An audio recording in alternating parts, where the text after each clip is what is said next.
So, we've told our team all along that we win as a team and we lose as a team, and tonight was no different. Just a really tough loss for everybody involved. And the bottom line is we just didn't do the things you have to do to be successful. And credit our opponent, they did. And, so it's to their credit. I can't say how proud I am of our guys. They've been consistent all the way through the season, giving great effort. And, never gave up tonight. They fought really hard, especially in that second half. So proud of that. But I think the reality is, we just made the hill a little bit too high to climb, and part of that was self-inflicted, and that's always tough. So anytime, you struggle with penalties, you struggle with the turnovers, and give up a big play, that just, those are things that we really try to take pride in doing well, and we didn't do that tonight. So that is certainly disappointing. So, right now we'll regroup. We'll have a little bit more time off this weekend than we wanted, regroup, and at some point we'll get together next week here and just, get ready to focus on this next game and see if we can't come up with a victory here for the last time. I can't say enough again about our seniors. All of our upperclassmen have done a really good job of being leaders, but our seniors, it all starts with them. And for those 27 guys to, have a chance to walk today out there on midfield and Kinnick, meet their families. And then it's tough in the locker room. The season's not over, but it's their last time in this locker room, last time in the stadium. And I say it every year. I don't think anybody who plays football doesn't remember the last game as a high school player, and certainly the last game in college, especially at home. So, they're just a tremendous group. Really proud of them and proud of the way they've led our football team, and proud of all our guys. They never quit. They just keep fighting. So, you said today's really disappointing.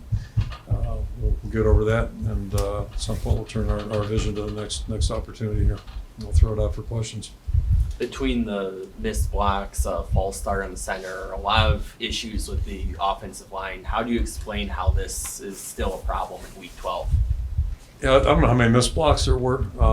Some of that is protectionally, some things are on the quarterback, like to understand where guys are coming from.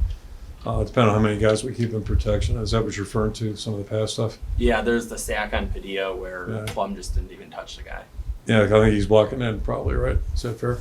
Yeah, but there wasn't anybody in. Yeah, I guess my point is sometimes if they rush 6 and we have 5, then the quarterback's got 6. So it's a little bit more complex than one guy typically. But all that being said, I didn't think the line did a bad job, quite frankly. The last drive there, protection broke down a little bit, and that's a tough situation. You got to go, 80 yards with last possession. But I thought they gave a good effort. I thought all of our guys gave a good effort. We just weren't good enough tonight. Cooper did. Sorry. No, Cooper DeJean, that injury, it was a little bit jarring. We need to see him land on the field a minute into the game. I guess, what is his status, and just kind of how did that sort of affect the game, obviously? I just got a pretty optimistic report in the locker room a little while ago, so that's encouraging. And it impacted us a great deal. He's one of our better football players, just like Laporte or Pop-Bomb. So anytime you take a guy out, that's hard. And if you think about it, it's 3 corners now, starting experience that weren't here in the second half today, so that's impactful. And then it forced us in a tough situation on the punt return game, and it made a big difference. So maybe some of those balls would have been fielded, and who knows, maybe we would have returned a couple of them. But it's a big loss, because he's a very versatile, dynamic player, just like Sam, and he takes some of those hits, I guess. But even then, our guys, they kept battling, kept fighting, and it's tough for a young, inexperienced corner, no matter who it is, to jump in there and play against a good player. And to their credit, they went after him. Was it concussion protocol that he went through? Or? Yeah, I'm not sure. I mean, it's just, but he was done for the game. I know that. So, and they didn't seem too concerned right now. How big was the loss of Spencer, and what's his injury status? It's his, upper body, shoulder. So we won't know until probably Monday, just kind of like the 2 guys last week. We found out Monday more detailed information, but he couldn't throw the football. So, not to get in the quarterback debate and all that, but, he was more rehearsed, more veteran, and I don't, nobody can predict the future, what it would have been like, but it always hurts anytime you lose a starter. Kirk, late in the third quarter, early fourth quarter, you guys were still going through a huddle. The clock was still going down quite a bit. Did Spencer Petrus's injury have an impact on the tempo that you guys want to play late in the game? A little bit, but I once we got the touchdown, we felt like we had everything pretty well measured up, and just same thing on the onside kicker. Don't you, those decisions. But we thought we had the game in pretty good grips, and I don't think it ended up being a big determining factor. But yeah, we were tracking all that stuff. The coverage is on some of the big pass plays where they obviously attacked your most inexperienced players with some pretty veterans, especially one great wide receiver. Was that a mistake in coverage, or was that more you just found yourself in a bad situation based on the coverage? Yeah, I think we're just in a tough situation. But both those guys, Jameson and TJ, have been doing a great job on special teams, which is kind of, it's usually the entree for guys. Cooper last year, not at this time, but midseason was doing a good job on special teams, and then started to get some playing time. And, so yeah, both those guys probably got thrown in the fire a little bit before they needed to be. But I'll flip it around. Jameson made a heck of a stop on that one, third down play right in front of us. So had we been able to score, might have looked back and said, boy, that was a play of the game. So, gave great effort, as did TJ, but it just, it was a good matchup for them, bad for us. Given everything that was on the line, did you kind of expect your guys to come out to more energized as opposed to kind of? Yeah, I don't think it was a lack of energy. I think it's just a lack, we didn't play clean enough, and you got to do that if you're going to play in conference football, winning football. And I'll go back to, the thing. I think, we all knew it was at stake. I mean, none of us are dumb, but at least in that regard. But again, it's about winning football games, and no matter what's at stake or not, it's about going out and playing hard, playing with good execution, and playing clean football. And we didn't play clean football today, and that's, for whatever reason, that's what it was. I'm not sure if it was nerves, but after the initial fumble from Alex, did you like what you saw out of him, at least how he's able to finish the game? Yeah, I thought he did a lot of good things and gave us a chance, and we didn't get that replay to go our way on the where he flushed out and gave it a heck of an effort. So both guys, it was a great effort by Alex to keep the ball. It looked like it was inbounds, and Arlen made a great grab on it. So, again, you never know what's going to happen after that. Had we gotten the conversion on that, but it was a great effort by both players. Can you talk about the comeback and kind of the momentum shift?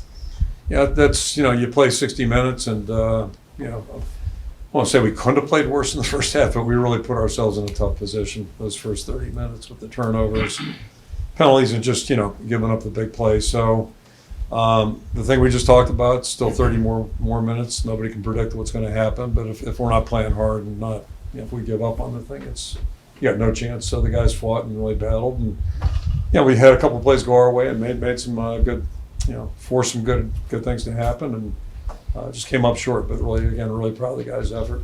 It's one thing they've done all season. They played through things. In regards to Keegan Johnson, what have you seen from him recently that he was able to go and get a few spot snaps today? Yeah, he first got on the field Monday, which was encouraging, certainly. And now the bad news was, we didn't work as extensively this week, and it's not.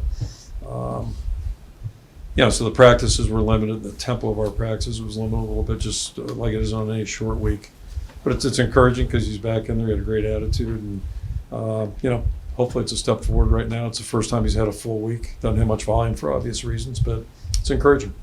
Did he seem like he came out of the game okay? I don't know if you had a chance. Yeah, no, he's fine. He's fine. Your low number of points scored, your low number of yards gained, the sacks allowed, time of possession, pick your stat. Did you guys make progress from game 1 to game 12 offensively? I think so. Yeah, I think so. Instead, I'd pick the turnovers. Number one, turnovers and the big play. The penalties squeeze in there somewhere, but the combination of those three things make it tough.